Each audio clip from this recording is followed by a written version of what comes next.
Hello, incredible, wonderful beings. Oh, let me try actually turning the camera like, no, never mind, it's charging. Just kidding. Hey, we're gonna leave it like that. Okay, I just wanted to show you some postures because when I was growing up, none of this was possible in my mind. I was looking at people who did ballet, people who did yoga. Now, with yoga, it looked a lot more possible, and I knew that that was not accessible to me at the time.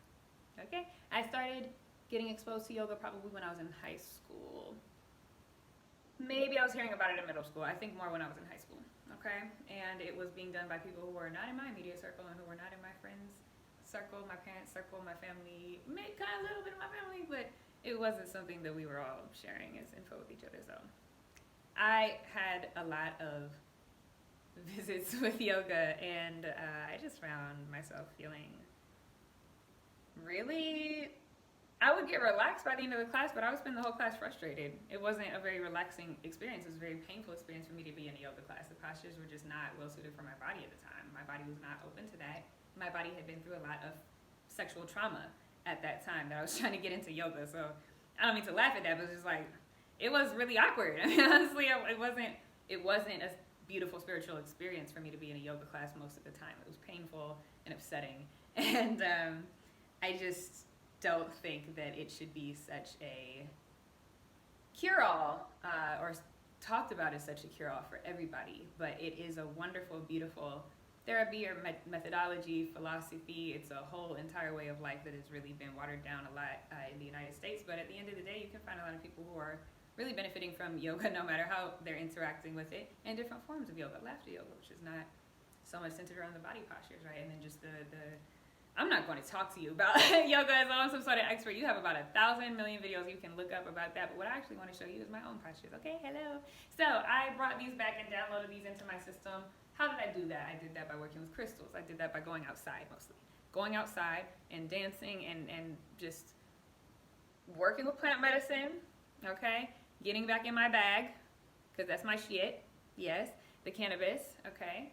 So getting into my high priestess mode or back into my, really it's more of like a download mode for me, and it's not for everybody, so I'm not telling you to go do that, but if you are having an experience like this is more shamanic with cannabis, of course we always have to be discerning. I have to put that out there, but you know, at the end of the day, if you know what you're doing, you know what you're doing. I mean, this is something that's been around for thousands of years. It's by no means new, but the things that people are doing with it and doing to it and doing for it and doing it for it can sometimes be a little bit new. So anyway, bring it on back. Bring it on back, bring it on back, on back, on back to the postures. These are not going to be called mudras and postures from me because I was dealing with mudras and with yoga postures so long ago that I don't remember the names of them. I'll put it like that, a lot of lifetimes ago. But if we're not looking at linear time, then that's why I'm able to download these, because I'm able to reach into past lives, into Akashic records, if you will, into also just tapping into conversations that I'm having right now with the planets, with the planetary bodies, with the celestial beings, with galactic beings, with my old self, my past self, my higher self, my lower self, you name it. It's a big old party in here, okay? So with all of that, it's all getting filtered through this one body right here, the emerald, right? Me. So boom, we have, again, no name required. I am just showing you what's possible with stillness. What's possible with focus, what's possible with balance, strength, guidance in the form of wisdom, and how martial arts and dance martial arts all come in to be the containers and the holders, if you will, of a lot of these postures like this. These are warrior codes and light codes, and healing codes, and focus and balance codes that in ancient times were very accessible to the average person, okay? Now, before you get super concerned about my page being shut down or something like that, just know that I have been tracked my whole entire life. You better believe that whoever you're concerned about knowing where I am, they know exactly where I am, and they know exactly how long it has taken for me to download this information. They know exactly that I was here to do this right now. So don't you worry about that, okay? You don't worry about that. You just let yourself remember what you're capable of, okay? The other reason not to worry about it is because, frankly, the powers that be, They don't have a lot of trust and faith in you.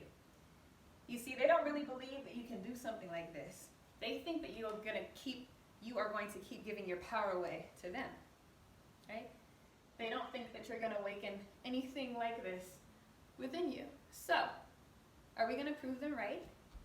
Are we going to prove them wrong? Because I believe that you can do it. I believe that you can awaken your telepathy and your ability to do these postures without having to go through any specific practice other than your own and your direct relationship with the spirit. Right? But master teachers, though, like honestly, I've learned so much from master teachers. I love them. I have many. And I was not in the room with all of them, but we got virtual master teachers now. We got spirit guide master teachers, you name it. Okay, and there are plenty of them in bodies walking around. So definitely go and be in space, in sacred space, share space with people who can lead you through these things so that you can get a hang of it and understand how not to injure yourself. When it comes to divine guidance, and becoming who you were always meant to be in this world, there are all types of things that may be available to you that you didn't think were possible. Okay? This is not an experience that used to be possible for me in a traumatized body. It was all types of hung up, clenched up, okay, very stiff. And I would fake it. I would say, oh, look at my hands, look at these arms, right? Look at this face. But at the end of the day, I was in a lot of really awkward pain. I couldn't lift my leg above a certain place. I couldn't hold myself in any particular posture, and stay and be able to move and not just fall over, right? And be able to take deliberate steps and turn every single thing into another thing, right? And just trust that it was going to work out, however it looks.